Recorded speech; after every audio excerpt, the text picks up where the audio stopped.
Digging to death, मतलब digging to मौत। फिर ये बोल सकते हैं कि मौत तक किसी चीज़ को ढूंढना, उसको खोदना।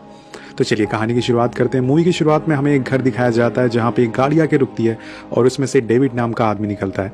दरअसल ये पूरी कहानी इस आदमी के आसपास ही घूमती है और यहाँ हमें पता चलता है कि हाल फिलहाल में ही डेविड का डिवोर्स हुआ है, इसी वजह से उसने ये नया घर लिया है और उसकी मदद करने उसकी बेटी जेसिका भी यहाँ पर आई हुई है। क्योंकि डेविड का टाइम कुछ खास अच्छा नहीं चल रहा है, इसलिए उसकी बेटी थोड़ा सा उसको सहानुभूति देने आई है। अब यहाँ पर दोस्तों इस घर को खरीदने में डेविड के सारे पैसे खर्च हो गए, इसलिए अब उसके पास कुछ भी नहीं बचा है कि वो और कुछ खरीद सके। वो और जेसिका पूरे घर को एक्सप्लोर करने लग जाते हैं और तभी डेविड को एक रूम दिखता है जिसके गेट के नीचे $100 गिरे थे। वो तुरंत ही उसे उठा लेता है। अब थोड़ी देर के लिए वो सोच में पड़ जाता है, लेकिन फिर वो उसे इग्नोर कर देता है क्योंकि फ्री के पैसे किसे नहीं अच्छे लगते दोस्तों। अब यहाँ पर उन्हें एक और चीज पता चलती है, जो इस घर के पहले ओनर थे वो अपनी सारी महंगी चीजों को यहीं छोड़कर चले गए थे, जिसमें फ्रिज, ओवन जैसी चीजें थी। पर डेविड को लगता था कि शायद वो लोग ज्यादा जल्दी में होंगे, इसलिए इसे छोड़ के यहाँ चले गए।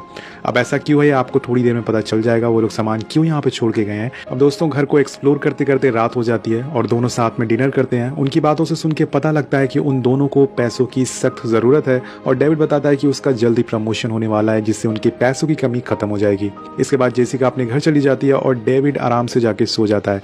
अगले दिन उसके घर एलन नाम का आदमी आता है, जिसे डेविड ने अपने बैकयार्ड सही करने के लिए बुलाया था। एलन सारी चीजों को देख के चला जाता है और दोबारा अपनी टीम के साथ आने को बोलता है। इसके बाद डेविड का दोस्त मार्क भी उससे मिलने आता है। वो दोनों काफी बातें शातें करते हैं और दारू शारू भी पीते हैं और इसके जाने के बाद डेविड अपने कामों में लग जाता है। डेविड को अपने बैकयार्ड में एक टैंक बनाना था, जिसके लिए वो खुदाई करता है, लेकिन थोड़ी गहराई पर पहुंचने पर वहां उसे एक बॉक्स मिलता है जिसके ऊपर मिट्टी हटाने पे उसे वहां काफी सारे पैसे मिलते हैं। लेकिन साथ में ही उसे वहां एक बूढ़े आदमी की लाश भी मिलती है, जिसे देख के डेविड के होश उड़ जाते हैं। लेकिन वो कहते हैं ना कि तुम्हारे पास पैसा है तो लोग पूछेंगे कि तू कैसा है। यहाँ भी वही हुआ था, डेविड को उन पैसों की लालच आ गई थी और उन सबको वहां से उठा के वो घर लाता है। उसे चेक करने पर उसे पता चलता है कि वो सारे नोट असली हैं। अब डेविड का खुशी का कोई ठिकाना नहीं था। दूसरी तरफ उसे कुछ समझ भी नहीं आ रहा था, क्योंकि उसने बैकयार्ड में एक लाश देखी थी। उसे फौरन पुलिस को इस बात की खबर करनी चाहिए, लेकिन अगर उसने पुलिस को फोन किया तो वो पैसे भी चले जाएंगे। इसलिए डेविड खुद को काफी समझाता है और जाके सो जाता है। पर बीच रात में उसे कुछ आवाजें आती है जैसे कि कोई घर में चल रहा हो, लेकिन चेक करने में उसे वहां कोई नहीं मिलता। अब अगले दिन वो अपने ऑफिस पहुंचता है, जहां वो अपने दोस्तों से पैसे के बारे में पूछता है, जैसे कि उसके अंकल के पास $2 मिलियन हैं, क्या वो उन्हें बैंक में जमा करा सकता है। उसके दोस्त उसे मना कर देते हैं कि अगर उसने उन पैसों को बैंक में जमा करवाया तो सभी लोग उसे पूछेंगे कि ये पैसे कहाँ से आए, और डेविड को समझ आ जाता है कि उसे पैसे छुपा कर रखने होंगे। अब यहाँ पर डेविड को पता नहीं होता है कि वो एक्चुअल में कितने पैसे हैं, तो वो डिसाइड करता है उन्हें गिनने की। वो ऑफिस से घर पहुंचता है और फौरन उन पैसों को गिनने लग जाता है, जिससे उसे पता चलता है कि वो पूरे $3 मिलियन हैं, जो कि करीब 22 करोड़ होते हैं। वह दोस्तों फ्री में 22 करोड़ उसे मिल गए हैं और ये पैसे दोस्तों उसकी सोच से भी ज्यादा होते हैं। वो उन पैसों को उसी रूम के पास रख देता है जहां उसे कहानी की शुरुआत में $100 मिले थे। इसके बाद वो खुद को दोबारा समझाता है कि वो जो भी कर रहा है वो बिल्कुल सही है, लेकिन उसे कुछ अच्छी बातें भी उसके दिमाग में आती है, जैसे कि क्या पता उस इंसान के परिवार वाले उसे ढूंढ रहे हो, इसलिए उसे इसके बारे में पुलिस को बता देना चाहिए। लेकिन उसका जो बुरा साइड होता है उसे बोलता है कि हो सकता है कि वो आदमी चोर हो और ये पैसे उसने चुराए हो, इसलिए उसे पैसे अपने पास ही रखने चाहिए। पर उसका बुरा साइड एक और बार जीत जाता है, और जीते भी क्यों ना दोस्तों, पैसे किसको अच्छे नहीं लगते और पैसे अच्छों का दिमाग भी खराब कर देते हैं। अब ये सब कैलकुलेशन करने के बाद डेविड जाके चैन की नींद सो जाता है, पर थोड़ी देर बाद उसकी आंख खुल जाती है और उसे लगता है कि जैसे उसके घर में कोई दोबारा से चल रहा है। वो एक बेसबॉल बैट लेके किचन की तरफ जाता है, जहां उसे अपने बैकयार्ड का गेट खुला मिलता है, लेकिन वहां कोई नहीं होता। वो इस बात को इग्नोर कर देता है और कॉफी पीने लगता है, पर तभी एक बिल्ली अचानक से आ जाती है, जिसकी वजह से उसके हाथ से कप छूट जाता है और टूट जाता है। यहाँ वो हर चीज से डरने लगा था। सोने से पहले डेविड एक बार दोबारा उन पैसों को चेक करता है और वो सही सलामत होते हैं। तो फिर वो सारी लाइट ऑफ करके जाने लगता है, लेकिन तभी उसे विंडो पर वही बूढ़ा आदमी दिखता है। वो उसे देखकर काफी डर जाता है और जल्दी से बैकयार्ड में जाता है। वहां जाके उसे पता चलता है कि वो उस बॉक्स को ढकना भूल गया था। उसे खोलने पे वो आदमी उसे वहीं मरा हुआ मिलता है, लेकिन उसके पैरों पे मिट्टी लगी थी, जिसे देखकर डेविड को हल्का सा शक होता है कि कहीं वो आदमी जिंदा तो नहीं है। वो उस आदमी को सही से चेक करता है, पर वो सच में मरा हुआ था। डेविड वापिस आके सो जाता है, लेकिन इन सब चीज़ों की वजह से डेविड का काम में बिल्कुल ध्यान नहीं लग रहा था, जिसकी वजह से उसके बॉस भी उसे काफ़ी नाराज़ हो जाते हैं और उसका सारा ध्यान उन पैसों पर और उस बूढ़े आदमी पर था। इस वजह से उसका प्रमोशन भी अब पक्का नहीं होने वाला था। अब जब डेविड घर पहुंचता है तो उसे पैरों के निशान मिलते हैं, जिसे देख के उसे लगता है कि शायद वो उसके ही हो सकते हैं, लेकिन चेक करने पे उसे पता चलता है कि ये किसी और के हैं। उसे लगता है कि घर में चोर घुसा है, इसलिए वो पैसों को दोबारा चेक करता है, लेकिन वो सही सलामत होते हैं। इसके बाद वो फैसला करता है कि वो इन पैसों के बारे में जेसिका को सब कुछ बताएगा, इसलिए वो उसने फ़ोन करके उसे मिलने को कहता है। लेकिन जब वो मिलती है तो उसके दिमाग में एक बात आती है कि अगर मैंने इन पैसों को बारे में जेसिका को बता दिया और इसकी कोई गारंटी नहीं है कि ये किसी और को ना बताए, इसलिए वो अपना फैसला बदल लेता है और उसे कहीं और की बातें करके वापस घर आ जाता है। अब वो पूरे दिन रात उन्हीं पैसों के बारे में सोचता रहता था और थोड़ी देर बाद वो सोने से पहले ब्रश करता है और उसे ऐसा लगता है कि जैसे उसके बैकयार्ड में कोई घूम रहा है। पहले तो वो खिड़की से देखता है तो उसे वहाँ कोई नहीं दिखता, पर दूसरी बार देखने पे उसे वहाँ कुछ पेड़ की झाड़ियाँ हिलती हुई दिखाई देती है, जिसे देखकर वो काफ़ी परेशान हो जाता है। वो फैसला करता है कि सारे पैसे वो वापस बॉक्स में रख देगा और बंद कर देगा, क्योंकि शायद वो बॉडी उन पैसों की वजह से उसे परेशान कर रही है। डेविड उस बॉक्स में पैसे वापस डालकर उसे पूरा सील कर देता है, लेकिन यहाँ उसे अभी भी चैन नहीं आ रहा था। डेविड को अब उस रूम की याद आती है जहाँ पे उसे शुरुआत पे $100 मिले थे। मतलब इस बंदे के अंदर कीड़ा है, चैन से ये रह नहीं सकता है। अब डेविड को उसे खोलने की कोशिश करता है, लेकिन वो लॉक होता है और वो सोचता है कि शायद इसकी चाबी उस बूढ़े आदमी के पास हो सकती है। इसलिए वो वापस से अगली सुबह उस बॉक्स को खोलता है और उस आदमी को चेक करने लग जाता है, जिसमें उसे एक पर्स और एक चाबियां मिलती हैं जो कि उसी डोर की थी। अब उस रात डेविड जब सोता है तो इस बारी वो आदमी खुद उसके सामने आ जाता है और उसे हेलो उसकी आँख खुल जाती है और ये एक सपना था। वेल इन सबसे डेविड बहुत ही ज़्यादा परेशान हो जाता है। वो डिसाइड करता है कि वो अपना पूरे घर में कैमरा लगाएगा, इसलिए वो उन्हीं पैसों में से कुछ पैसे निकाल कर शॉप पर कैमरा लेने जाता है और उन कैमरास को पूरे घर में लगा देता है। बारी थी उस सीक्रेट दरवाजे की। वो उस चाबी से उसी दरवाजे को खोलता है जो उसे एक बेसमेंट में ले जाता था, जहाँ उसे कुछ बड़ी चीज़ें प्लास्टिक में रैप करी मिलती है। जब वो उसमें से मिट्टी हटाता है तो वो असल में एक छोटे बच्चे की लाश होती है। ऐसे ही दोस्तों वहाँ 5 और बॉडीज़ होती हैं। अब ये देखकर डेविड की पूरी तरह से हिल जाता है, उसकी फट जाती है और घबरा जाता है। वो ऊपर आके 911 पर कॉल लगाने लग जाता है, लेकिन यहाँ एक बार उसे फिर से उन पैसों को खोने का डर सताने लगता है, इसलिए वो चुपचाप जाके सो जाता है। ये होती है पैसों की ताकत दोस्तों। वेल अब बीच रात में फिर से उसे किसी के चलने की आवाज़ आती है, लेकिन अब उसने कैमरा लगा रखे हैं तो वो फ़ौरन उठता है और अपने रूम में लगी कैमरा रिकॉर्डिंग को चेक करने लगता है, जहाँ उसे वही बूढ़ा आदमी दिखता है चलते हुए जो उस बेसमेंट के गेट के आगे खड़ा हुआ था। अब डेविड को यकीन हो जाता है कि ये सारे काम यही बूढ़ा आदमी कर रहा है।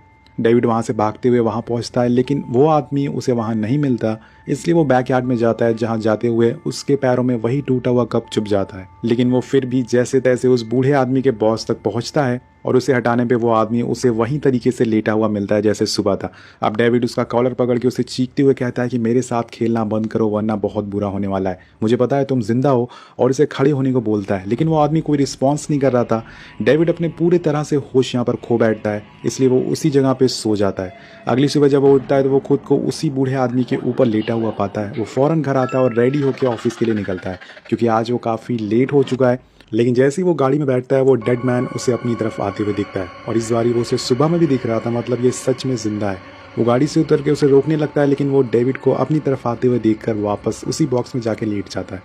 जब डेविड उसके पास पहुंचता है तो उसे पकड़ के कहता है कि मुझे पता है तुम जिंदा हो, मेरे साथ मजाक मत करो। लेकिन वो डेड मैन कुछ जवाब नहीं दे रहा था, जिसे परेशान होकर डेविड एक चेन सॉ से उसके दोनों पैर काट देता है ताकि वो अब चल नहीं पाए। अब डेविड जब ऑफिस पहुंचता है तो उसे देख के ऐसा लग रहा था जैसे उसने अपना मानसिक संतुलन खो दिया है। उसके गर्दन पे खून लगा था, उसके कपड़ों पे खून लगा था। ये निशान देख के उसके बॉस उस पर काफी चिल्लाते हैं और उसे बोलते हैं ये कोई तरीका नहीं है ऑफिस आने का। डेविड भी अपने बॉस से बहस करने लगता है और इसकी वजह से उसकी जॉब चली जाती है। अब उसके पास 3 मिलियन है तो उसे जॉब करने की क्या जरूरत है दोस्तों। सो डेविड वहां से वापस आता है, लेकिन घर पहुंचने से पहले वहां एलन पहुंच गया था और उसने सब कुछ देख लिया था, क्योंकि डेविड उस बॉक्स को बंद करना भूल गया था। अब डेविड के पहुंचते ही एलन फौरन पुलिस को कॉल करने लगता है, लेकिन इससे पहले वो कॉल लगाए डेविड उसके उस सर पे मार कर, जिससे वो बेहोश हो जाता है और फिर तब तक उसे मारता रहता है जब तक वो मर नहीं जाता। डेविड उसकी बॉडी को रैप करके उसी बेसमेंट में जाके रख देता है। यहाँ आप देख रहे होंगे कि उसे एक गलत काम करने को छुपाने के लिए कितने सारे गलत काम करने पड़ रहे हैं। वेल इसके बाद डेविड शीशे में देखकर खुद को समझाता है कि उसने जो किया वो गलत था, लेकिन एक बार फिर उसकी बैड साइड उसे बढ़ावा दे रही थी। उसने अच्छा करा है क्योंकि एलन उसके पैसे चुराने आया था और उसने उसे मारकर बहुत ही अच्छा कराया, और वो खुद को तसल्ली देके फिर से सो जाता है। पर वहीं दूसरी तरफ उसका दोस्त मार्क उसे काफ़ी कॉल कर रहा था उसे मिलने के लिए, लेकिन डेविड एक बार भी उसका कॉल नहीं उठाता। अब थोड़ी देर बाद एक बार फिर से अलार्म बजता है। डेविड उठकर फौरन कैमरा रिकॉर्डिंग जाकर चेक करता है और उसे वही आदमी किचन में दिखता है। वो एक बेसबॉल बैट लेके नीचे जाता है उसे मारने के लिए, लेकिन वहाँ पर वो बूढ़ा आदमी नहीं बल्कि मार्क खड़ा हुआ था जो उसे मिलने आया था। डेविड को लगता है कि वो डेड मैन की बॉडी है, इसलिए उसे अचानक से उस पर हमला कर देता है और उसी बेसबॉल बैट से मार के उसे गिरा देता है और जिंदा ही ड्रिल मशीन से उसकी आंखें निकाल लेता है। फिर वो उसकी बॉडी को भी उसी बेसमेंट में डाल देता है। मतलब दोस्तों ये बूढ़ा आदमी उसे विजन भी दिखा सकता सोचता था। अब डेविड को कुछ बातें उसके अंदर से खाया जा रही थी, क्योंकि उसे ऐसा लग रहा था कि उसके पैसे कोई चुरा लेगा। उसे हमेशा लगता है कि कोई ना कोई उसके पैसे चुराने वाला है, इसलिए वो डिसाइड करता है कि वो उन पैसों को बॉक्स से निकाल कर घर में लाएगा। जिसके बाद वो पैसे लेकर घर में आ जाता है। अब डेविड का मानसिक संतुलन खोने लगा था। वो उन पैसों के साथ काफ़ी अजीब बर्ताव करने लगा था, जैसे उसके साथ बातें करना, गेम्स खेलना, उसके साथ बैठकर टीवी देखना और उसको लेके सो जाना। अब ऐसे ही कुछ दिन बीत जाते हैं और एक दिन उसके दरवाजे पे कोई आता है। ये जेसिका का बॉयफ्रेंड जैक होता है। जैक को देखकर डेविड को लगता है कि वो भी उसके पैसे चुराने आया है, इसलिए वो उसे भी बेसबॉल बैट से मार देता है और उसे भी रैप करके बेसमेंट में डाल देता है। लेकिन उसकी सांसें अभी भी चल रही थी, वो अभी भी जिंदा होता है और डेविड ने उसे ऐसे ही बेसमेंट में छोड़ दिया था। अब थोड़ी देर बाद डेविड के पास जेसिका भी आती है, लेकिन डेविड उसे नहीं मार सकता था क्योंकि वो उसकी बेटी है। लेकिन यहाँ भी दोस्तों पैसों की ताकत जीत जाती है। वो जेसिका को मारता तो नहीं, बट उसे बेसमेंट में ले जाता है और कहता है कि जैक नीचे है। जब जेसिका वहाँ पहुँचती है तो जैक की हालत देख के शॉक हो जाती है और वहाँ उसे जैक भी एक पन्नी में रैप करा हुआ मिलता है। लेकिन डेविड तभी जेसिका को मार के बेहोश कर देता है और उसे वहाँ बांध देता है। डेविड उससे पूछता है कि और लोग कब आएंगे, बताओ मुझे। दरअसल डेविड को ऐसा लग रहा था कि ये लोग उसके पैसे चुराने के लिए आए थे, इसलिए वो सभी को मारे जा रहा था। उसकी बातें जेसिका को समझ नहीं आती, इसलिए वो उसे बेसमेंट में छोड़कर ऊपर आ जाता है। और अब वो पूरी तरह से ड्रेसअप होकर शीशे में देखता है और सोचता है कि ये सब उन पैसों की वजह से हो रहा है, ये सारी चीज़ें, ये सारे कारनामे। इसलिए वो डिसाइड करता है कि वो उन पैसों को जला देगा और वो उन पैसों को जलाने ही वाला होता है। लेकिन डेविड ऐसा नहीं कर पाता क्योंकि ये पैसे अब उसकी जान से भी ज़्यादा प्यारे हो गए थे। अब उसके पास एक ही ऑप्शन बचता है। उन पैसों को लेके वो बैकयार्ड में जाता है और वो गड्ढे में सारे पैसे रखता है और थोड़ी देर बाद खुद भी वहीं जिंदा दफन हो जाता है। अब आपको समझ आ गया होगा कि वो बूढ़ा आदमी यहाँ कैसे पहुंचा होगा। वेल सेम ऐसे ही उस बूढ़े आदमी ने भी करा होगा, उसे भी ये पैसे मिले होंगे जिसे वो खर्च नहीं कर पा रहा होगा और हमेशा उसे ऐसा लगता होगा कि उसके पैसे कोई चुरा लेगा, जिसकी वजह से उसने अपनी पूरी फैमिली को भी मार दिया। जो लाशें बेसमेंट में आपने देखी थी वो उसी की फैमिली की थी। फिर उन्हें बेसमेंट में रख दिया और फिर बाद में वो उन पैसों के साथ खुद ही जिंदा दफन हो गया, जैसे डेविड को आपने देखा भी। उधर दोस्तों एक तरफ अब जैक तड़प तड़प कर मर चुका था और जेसिका भी वैसी ही लटकी हुई थी। शायद हमेशा के लिए वो भी ऐसी लटकी रहे और उसकी भी मौत हो जाएगी, जिसके बाद कहानी यहीं पे ख़त्म हो जाती है। सो अब आपको समझ में आ गया होगा कि जब फ्री के पैसे मिलते हैं तो क्या होता है। अब आपको ये कहानी कैसी लगी नीचे कमेंट करके ज़रूर बताएगा। मिलते हैं आपसे अगली वीडियो में।